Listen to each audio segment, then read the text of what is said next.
Today I'm going to show you how to make a paper bag out of a piece of computer paper, 8.5 by 11.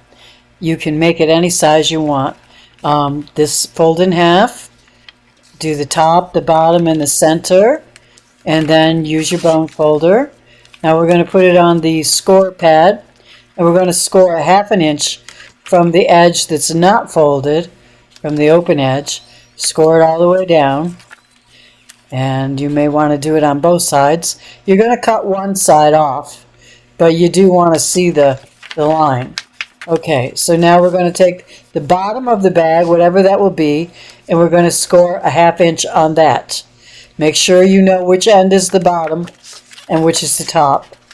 Then I'm going to draw some lines along the score lines just so you can see them, and I can tell you where to cut and where to fold.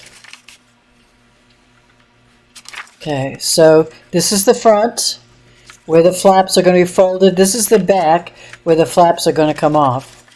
Okay, so we're going to fold the front flaps, fold them down, use your bone folder.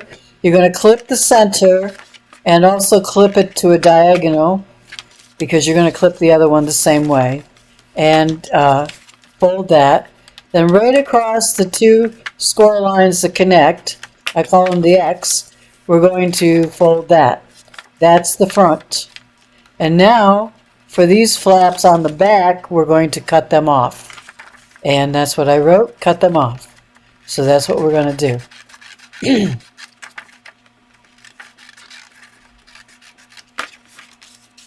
Okay, so we want to attach our side together, our side seam, the back to the front. We're going to use hot glue. Just put a bead of hot glue there, push it down, and you've got that. Then we come to the bottom flap, and you glue that over, and you have a bag. It's all done. And you can use any size paper you want. And the bigger the paper, the bigger the bag. The smaller the paper, the smaller the bag.